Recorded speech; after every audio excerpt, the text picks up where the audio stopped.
El ministro de la Defensa está de tercero o de cuarto en la cadena de mando, Nito.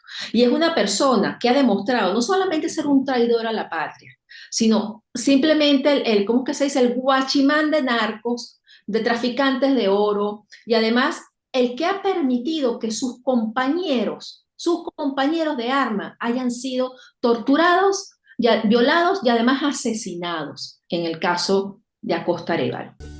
At tintaleo.com, you'll find a wonderful selection of children's books in Spanish. From an infinite list of Hispanic publishing houses, we select the best. We handpick every book title. We read them over and over again, fall in love with them, share them with our own kids, and only then we'll share them with you. We created this space because we love our language, our culture, and our roots, and we strongly believe that we can encourage bilingualism through the power of literature. Come and fill your bookshelves with books from tintaleo.com.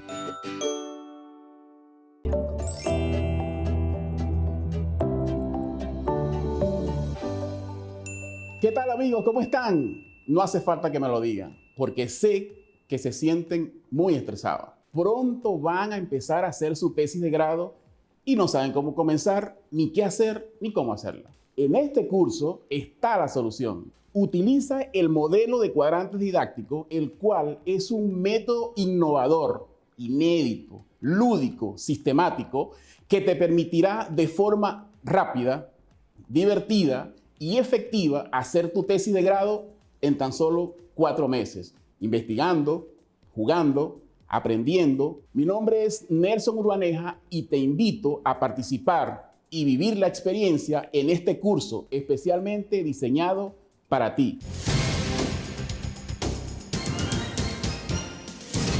Más información en universidadposible.com. Y tú tampoco lo hagas.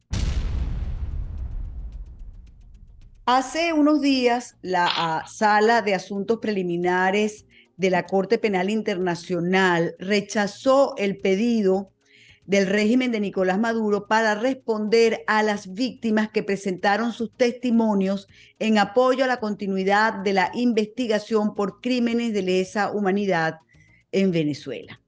Pues resulta que esta información que rodó por el mundo entero, aparentemente el régimen de Nicolás Maduro pues la tomó de otra forma, porque saca un comunicado y dice que la Corte Penal Internacional confirma que no hay crímenes de lesa humanidad en Venezuela. Por eso tenemos con nosotros a Tamara Sujú. Ella es directora de la ONG de la Fundación CASLA, que como ustedes saben ha llevado, pero día a día, minuto a minuto, la situación no solamente en la Corte Penal Internacional, sino de los presos políticos, las atrocidades que se han cometido contra ellos, no solamente en Venezuela, sino también en gran parte del mundo. Hola Tamara, un gran abrazo para ti. Hola, Nito, encantada de estar contigo. Mira, explícanos, porque por un lado sale esta información que a mí me parece de lo más lógico, o sea, ¿qué le va a responder usted a las víctimas? Usted no, en tal caso nos responde a nosotros, pero no a las víctimas. Y entonces sale el régimen y dice que no hay crímenes de lesa humanidad según la Corte Penal Internacional. Cuéntanos, esto es una campaña de desinformación. ¿Y qué gana el régimen con eso? Por supuesto que lo es, Nito. Además de eso, para empezar, no hay un procedimiento en ninguna parte del Estatuto de Roma ni en todo lo que significa el trabajo en la Corte Penal Internacional en cuanto a los procedimientos para que un Estado parte le responda a una consulta que se hizo que la hizo la sala de víctimas, que no la hace la fiscalía, ¿no? Que la hizo la sala de víctimas para que le dijeran a la sala de jueces por qué debería continuar la investigación. Simplemente fue un proceso de la sala de víctimas que fue una consulta. Es muy importante esto porque Ajá, explícanos bien eso. O sea, hay una sala de víctimas. hay una sala de víctimas que tiene la Corte Penal Internacional que se encarga de la asistencia a las víctimas, puede ser legal, puede ser en cuanto a todo aquel tratamiento que se le da a las víctimas que son objeto de crímenes de lesa humanidad, por supuesto, ¿no? Esta sala de víctimas tuvo a su cargo una consulta. Una consulta no es una denuncia. Pero una consulta, perdóname, sube, digamos, hace quién hace esa consulta, quién la solicita? La consulta la solicitó la sala de jueces, la que lleva el caso Venezuela 1, sala de Ok. jueces de asuntos preliminares. Y no nos olvidemos que fue en todo caso a petición del propio fiscal Karim Khan. El, el, el fiscal Karim Khan pidió, ante las respuestas una y otra vez de tratar de dilatar el proceso de parte del régimen venezolano, de que se escuchara a las víctimas. No sé si tú te acuerdas de eso, ¿no? Que se Sí, me escuche. acuerdo, claro que me acuerdo. Exacto. Entonces, ante otra intención del Estado venezolano de dilatar el proceso que sucedió en enero de febrero de este año, como respuesta al fiscal, de que no había innovación en lo enviado por el Estado, de que no había nuevas evidencias o nuevos procesos que le dijeran que estaban haciendo investigaciones claras y creíbles, ¿no? Entonces, él les dijo, le pidió que se escuchara a las víctimas. La sala de jueces de asuntos preliminares le solicita a la sala de víctimas, que es otra parte, ¿no? Que no es la fiscalía, ¿no? Que hicieran esta consulta a las víctimas, a las organizaciones, a todos aquellos que se sintieran afectados, que estuvieran dentro de que hubieran sido de alguna manera sometidos a los crímenes estipulados en la Corte como crímenes de lesa humanidad, para que estas víctimas le dijeran a la sala de jueces por qué debería continuar con la investigación. Okay. No nos olvidemos que la investigación está en una fase de suspenso por todo lo que ha sucedido del régimen venezolano de tratar de dilatar ese proceso, ¿no? Entonces, la sala de víctimas se dedica desde el mes de octubre hasta el mes de marzo a recopilar esa plantilla que ellos emitieron para las víctimas, para las familiares, para las organizaciones. Todo esto que se hizo, que la gente llenó sus datos, todo el que se sintió afectado, etcétera, etcétera, que fueron 8.000 y pico, creo. 8.900 y pico de plantilla de testimonios que recibieron, ¿no? Bien sea de grupos familiares, de personas individuales, de personas afectadas que aportaron, que no eran víctimas, sino que, por ejemplo, eran personas que formaban parte de organismos de seguridad o organismos de inteligencia que querían aportar también lo que ellos pensaban, exfiscales. De que están regados por el mundo, que fueron perseguidos por el régimen, por ejemplo. Yo conozco 3 de ellos que aportaron información sobre cómo funcionaba esa estructura criminal de la fiscalía, ¿no? Y, bueno, esta sala de víctimas tenía un plazo para entregar un informe, pero es importante que te comente que esta consulta, esto que hicieron las víctimas y las personas y los familiares, no es una denuncia. No lo hace, no es una denuncia que se entrega a la fiscalía, no, que los testigos, que las víctimas o testigos fueron a la fiscalía y entregaron una denuncia o las ONGs, es simplemente una recopilación de información de por qué las víctimas querían que se continuara con la investigación. Por eso es que, y quería comentarte que entran... ¿Pero por qué el régimen dice que la Corte Penal Internacional no consigue delitos de lesa humanidad? O sea, si eso se va a caer por su propio peso. No, entonces, ya va. Esta consulta, ¿verdad? No tiene, no va a ser manejada por la fiscalía. Simplemente va a ser evaluada por la sala de víctimas, perdón, por la sala de jueces. Y la sala de jueces, en base a esa respuesta y en base, por supuesto, a toda la información que tiene sobre de la fiscalía, de los crímenes que se están evaluando en la corte y por qué deberían continuar, decidirá que se reinicie esa investigación, ¿no? La sala de asuntos preliminares responde al Estado venezolano que quería meterse en ese informe que había realizado la sala de víctimas y responderle a la sala a las 9.000 víctimas. No a las 9.000 víctimas, responder a la sala de jueces. Claro. Pero basado en esas 9.000. Claro, exacto, ¿no? Denuncias, vamos a decirlo así. Ellos querían meterse ahí y responder a ese informe, y eso no está en ninguna parte de los procedimientos de la Corte estipulado, porque simplemente es una consulta que se hizo. una consulta que se le hizo a las víctimas. Que no Que tiene por qué responder el régimen a eso. por supuesto, que no tiene nada que hacer ahí. O sea, ya ellos sabían desde el principio que iban a hacer el payaso solicitando eso, ¿no? Y lo hicieron, porque eso fue lo que hicieron. Entonces, la sala de jueces le responde que no había lugar a esa solicitud porque no está dentro de los procedimientos, porque en este momento la investigación está suspendida y ellos hablan de las presuntas víctimas, porque no hay, y esto es importante decirlo, Nitu, en este momento la etapa de investigación se suspendió muy al principio, ¿no? ¿Pero por qué se suspendió? Porque el régimen venezolano empezó a responder, a introducir documentos diciendo que ellos sí estaban investigando, que ellos sí estaban realizando detenciones, que no había, no había crímenes de lesa humanidad, sino que había actuaciones policiales puntuales de excesos policiales. Ellos quieren hacer ver, Nito, que los crímenes cometidos en Venezuela no fueron sistemáticos, no fueron planificados, sino que fueron excesos de poder. Es decir, excesos puntuales de poder donde asesinaron, donde torturaron, donde violaron, pero eso eran excesos de poder, eso no estaba dentro de las políticas del Estado. Exactamente, dentro de las políticas del Estado, ¿no? Que es una de las cosas en las cuales, por ejemplo, el Instituto Casla se ha basado para decirle a la Corte desde el principio, desde la primera denuncia que hicimos en el año 2016, que todo eso ha sido planificado y es lo que hemos demostrado ante la Corte, ¿no?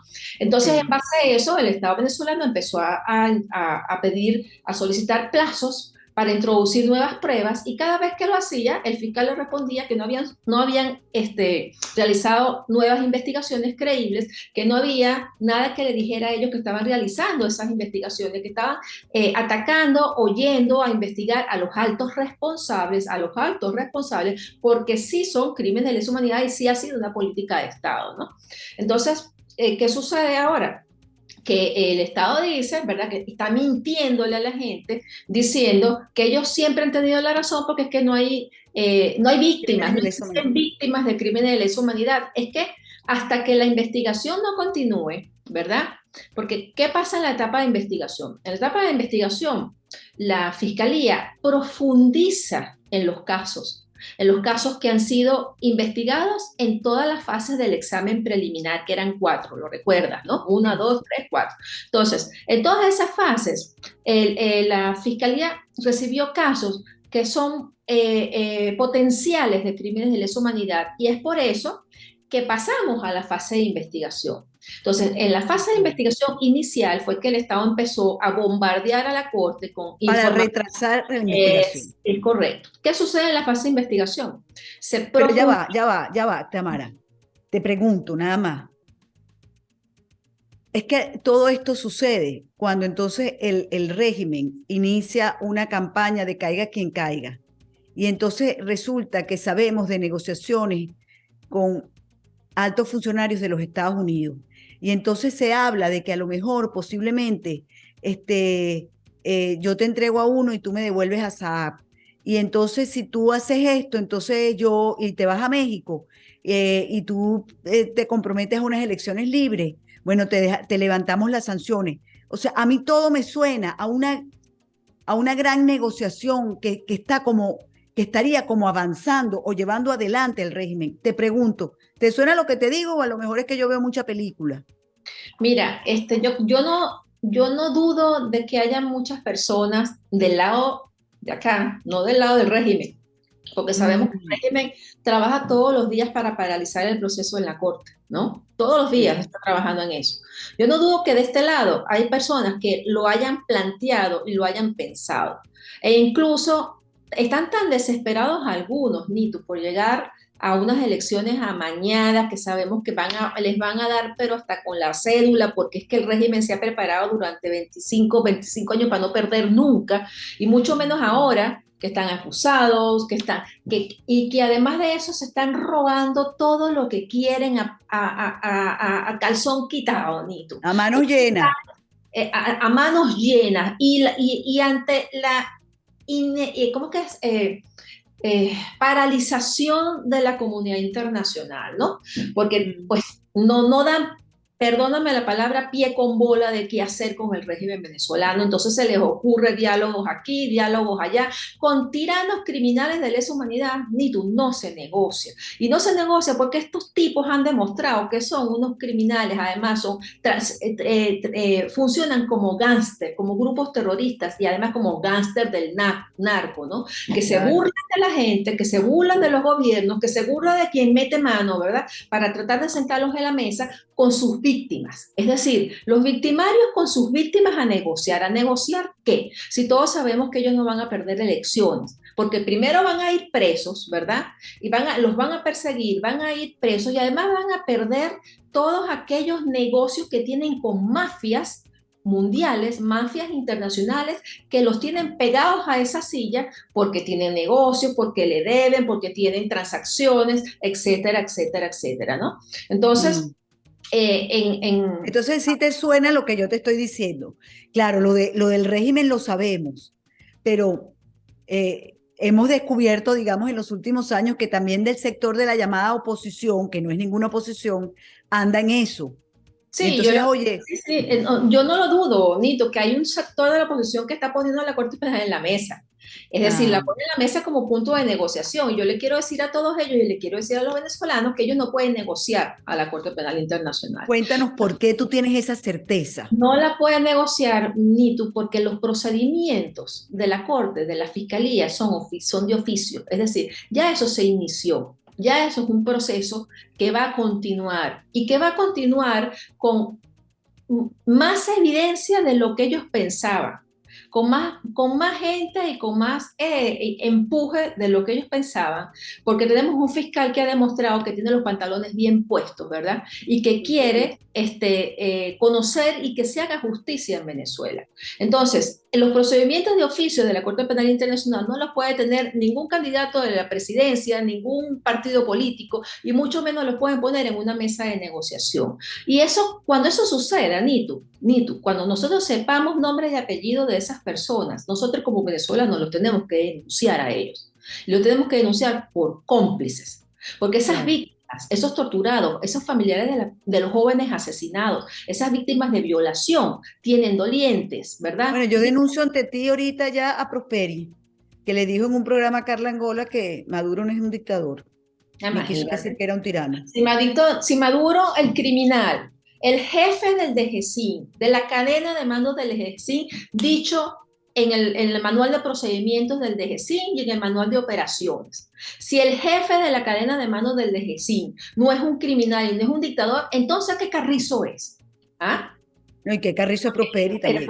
Pero qué terrible, ¿no? Terrible, terrible, que eso sea un candidato presidencial además. Por supuesto que lo es, porque el que no llama a los criminales por su nombre es cómplice, ¿vale? Por supuesto. Están tan desesperados de sentarse en unas elecciones sin condiciones, como sea, porque ellos creen que van a salir de esta organización. Ellos no creen eso, Tamara, ellos no van a ellos quieren participar de esa organización criminal, ellos no quieren salir, ellos están ahí. Esto lo digo yo, no lo dices tú. Soy una convencida que cuando la gente no quiere, no dice las cosas por su nombre, y no es porque están cohabitando, están conviviendo con esta gente. Eso es lo que son. Pero entonces tú tienes esa certeza de que no hay manera de que paren esta investigación y los avances. La forma que lo hace es que lo solicita el Consejo de Seguridad de Naciones Unidas. Imagínate. Eso podría pasar. Eso no va a pasar porque no tendrían los votos. Es decir, no se pondrían de acuerdo, ¿no? En ese Consejo de Seguridad. Y yo creo, Nitu, y tengo la certeza por el trabajo que se ha hecho, de que el reinicio de la investigación viene pronto. Dios mediante viene pronto. Y esa es la única amenaza real que tiene el régimen, Nitu, porque es que ni siquiera las sanciones, aunque las apoyemos, aunque deberíamos empujar por más sanciones, por más personas que han salido en estos días con sus nombres, ¿verdad?, que pertenecen a esa estructura criminal, el régimen siempre las evade, siempre consigo evadirlas, Nitu. Sí, ellos son ahora más ricos que antes, porque han evadido las sanciones traficando con el oro, con el coltán, con el rodio, con los diamantes, con las riquezas venezolanas, ¿no? Sí. Entonces, la única amenaza que existe y que tenemos los venezolanos para que se termine este régimen, para que no haya impunidad y para que las víctimas de los crímenes tengan justicia, es la Corte Penal Internacional. Entonces, eso es lo que todos debemos apoyar y empujar. Y todo aquel, Nito, que se meta en contra de la justicia internacional es cómplice del régimen y debería ser acusado igualito por cómplice. Y eso me parece interesante lo que estás diciendo, porque no solamente es salir del régimen, sino pensar quién va a tomar las riendas del Estado después. Eso es digamos, lo único que me parece interesante de eso que llaman primarias, que yo particularmente creo que no van, pero yo sí creo que hay que preparar el día después quién va a tener esa inmensa responsabilidad. Por eso sí creo importante, te repito, que los venezolanos, yo no sé si es por unas primarias o porque los liderazgos salen solos, pero que los venezolanos digan, bueno, mira, ni este, ni este, ni este, pues todos estos eran cómplices. Este sí va, este sí es, pienso yo. Aunque a lo mejor tendrá que ser no un presidente, tendrá que ser una junta, qué sé yo, pero hay que irse preparando para ese día después, ¿no crees tú? Fíjate una cosa, porque yo no escuché la entrevista completa de ¿cómo es que se llama? El que tú Topelli. nombres. Ajá, No, yo tampoco, eso es imposible oírlo completo, pero esa parte me fue suficiente. Oí una parte de cuando habló de Padrino López, cuando le preguntaron sobre Padrino López, y cuando él contestó y puso como ejemplo a Pinochet en Chile, o no me acuerdo si puso otro ejemplo, ¿verdad? Haciendo ver que Padrino López podría seguir en el cargo que está en este momento en una transición. Tú imagínate, Nitu, ¿qué dirán los 150 militares que están presos en las cárceles de Venezuela? Torturados y violados por el régimen, desde generales hasta los cargos menores, subtenientes y tenientes. Una burla. De los cuales ni él ni su partido se acuerdan, ¿verdad? Y que no los nombran porque los presos políticos no son electorales, no son cosas electorales, ¿verdad? Sí. ¿Qué dirán de esa opinión? Es decir, de que además en la cadena de mando, ¿no? Maduro, ministro de Justicia, ministro de Defensa, el director general del DGCIN, director general del SEBIN, etcétera, esa cadena de mando. El ministro de la Defensa está de tercero o de cuarto en la cadena de mando, Nito. Y es una persona que ha demostrado no solamente ser un traidor a la patria, sino simplemente ¿cómo es que se dice? El guachimán de narcos, de traficantes de oro, y además el que ha permitido que sus compañeros de arma hayan sido torturados, violados y además asesinados, en el caso de Acosta Arévalo. Esa persona, ese señor, yo creo que eso que se planteó en aquel 30 de abril, que se escuchó de que estaban metidos en eso que sucedió el 30 de abril, estaba el del TSJ, estaba el ministro de Defensa, estaba hasta Hernández Dala metido en ese rollo. ¿Por qué crees tú que esos oficiales de la Fuerza Armada que pudieron haber acompañado aquello el 30 de abril se echaron para atrás, Nito?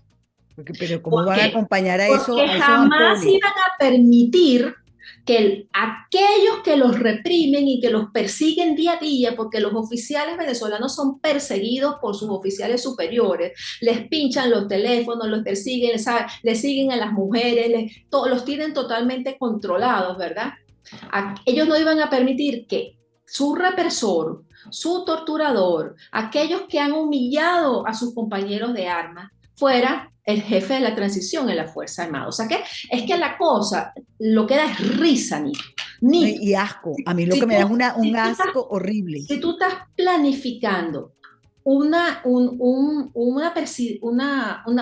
ser presidente y dejar en los cargos. Si tú estás buscando derrocar un régimen. Exacto. A estos criminales acusados en el máximo Tribunal Penal Internacional por los peores crímenes que se pueden cometer contra los seres humanos. Por favor. O sea, imagínate la clase de desorden que va a hacer ese gobierno, chica. ¿Ah? Permitiendo impunidad desde el principio. De verdad. Es que por eso es que uno tiene claro, o yo al menos tengo muy claro, la naturaleza de estos muchachos desde el 30 de abril precisamente. Yo no quiero cohabitar con criminales, yo quiero que los criminales paguen, yo quiero que a los criminales se les haga justicia, realmente justicia, y paguen por los crímenes que han cometido. No, Tamara, yo creo que nadie quiere cohabitar con criminales, ni tú. Tenemos 23 años cohabitando con los criminales, hemos perdido muchas vidas, hemos perdido nuestras vidas en el exilio de lo que hacíamos, de lo que teníamos, del país que queríamos, del país que se quedó, de ese país que tiene la peor crisis humanitaria del mundo en el sentido de la inmigración de los venezolanos muriendo en otros países, tratando de llegar a un país que lo proteja, ¿no? Es decir, no tienen perdón de Dios. no tienen perdón de Dios. No Yo lo estoy tienen. imperdonable, yo estoy contigo. Exacto, es la justicia la que va a hacer que los venezolanos nos reencontremos, Nito. Es la justicia la que nos va a dar paz, la que va a dar paz al país, Nito.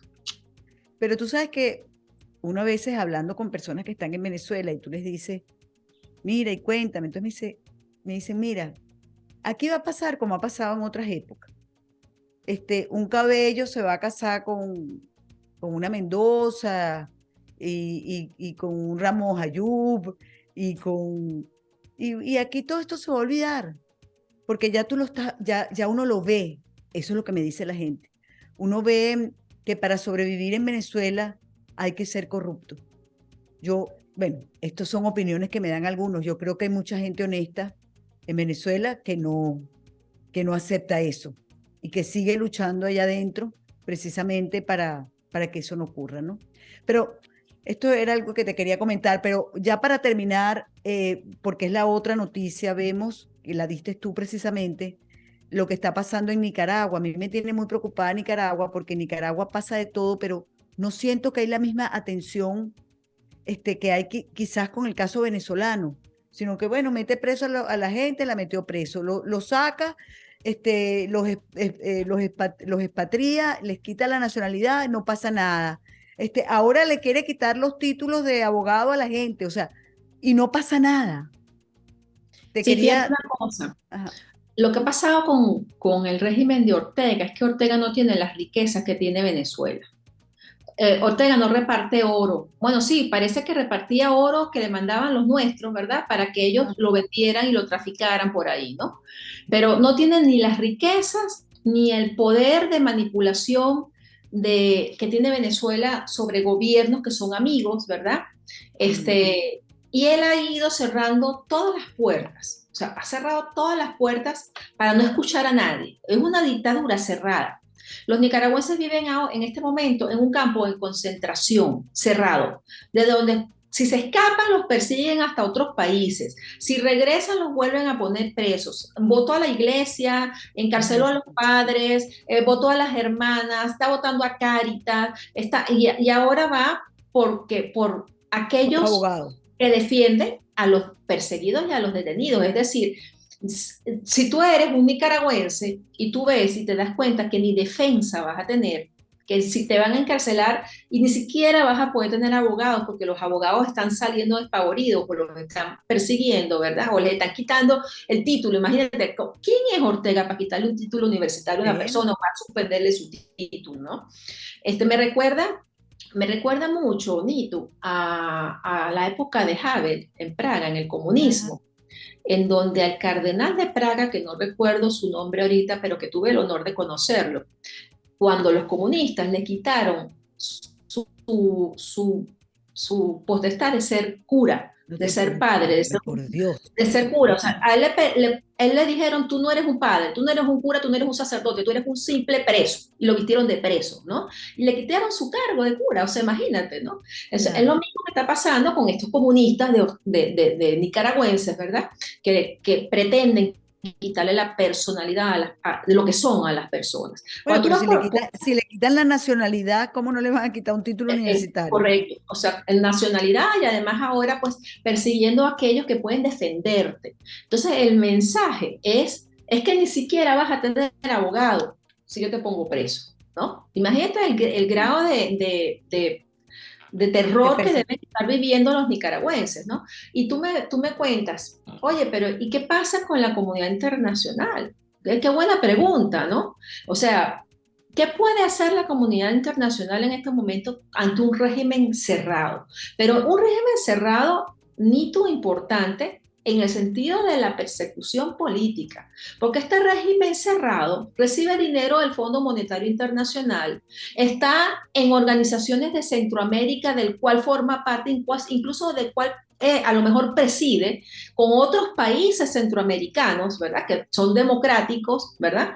Y están ahí, o son invitados, por ejemplo, a las reuniones estas de la CELAC que suceden en distintos países, y ahí tú ves a los representantes de Nicaragua. Entonces, cerrado en el sentido de la persecución política contra los disidentes, pero la comunidad internacional es cómplice porque los invita a los eventos y porque tienen embajadores en todos los países, como por ejemplo España o en toda Europa. Ya están los embajadores en Bruselas diciendo, o sea, haciendo lo que quieren, ¿no? Si la comunidad internacional seria y democrática se pusiera de acuerdo, lo primero que hiciera es expulsar a todos esos embajadores y mandarlos para su país, para que se vayan allá para su país, ¿verdad? Y no invitarlos a estos eventos de reuniones internacionales, y además no ser parte de organismos internacionales donde los países son democráticos.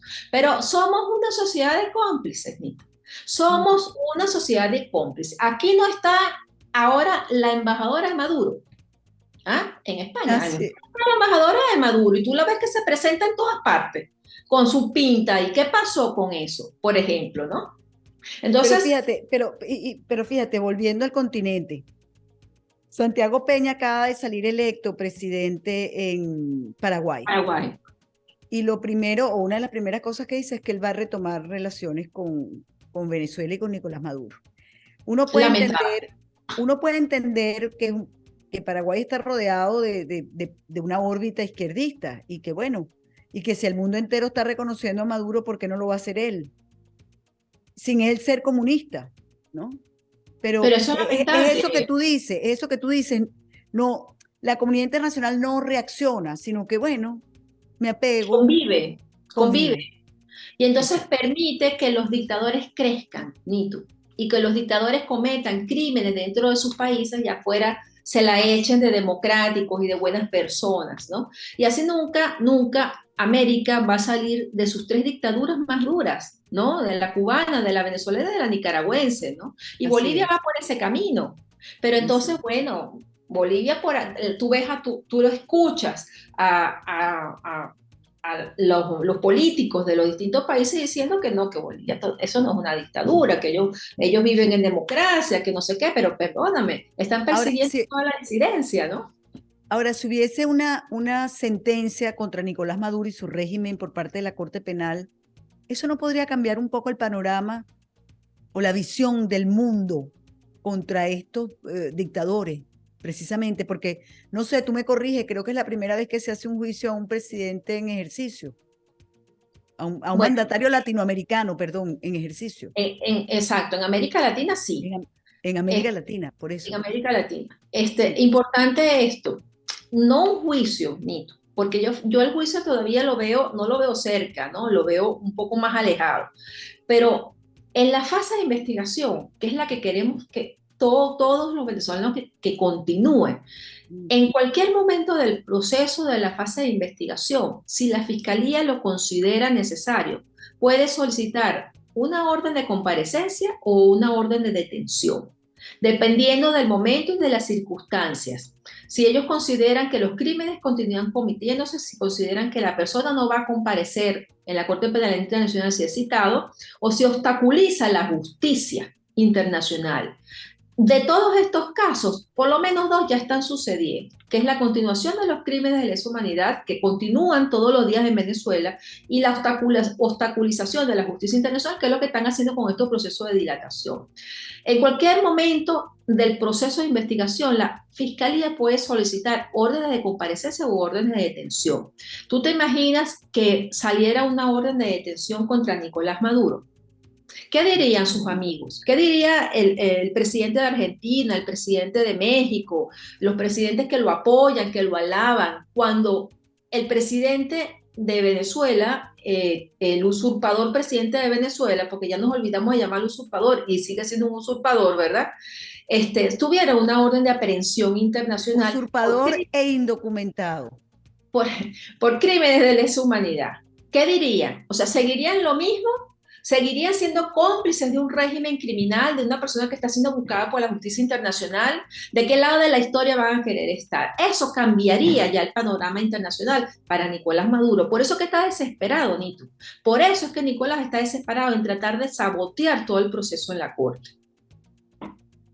Bueno, mejor explicado imposible, Tamara. Estoy encantada con todo, porque bueno, sí te llamé, quería que me lo dijeras. Sé que pusiste unos Twitter explicando la situación, pero siempre es mejor escuchar, ¿no? Y efectivamente esto no es sino una campaña más de desinformación del régimen de Nicolás Maduro. Así es. Vamos a esperar que la justicia internacional actúe, porque de la nacional yo no espero absolutamente nada, ¿no? Todo lo Así contrario. es, Nito. Así es.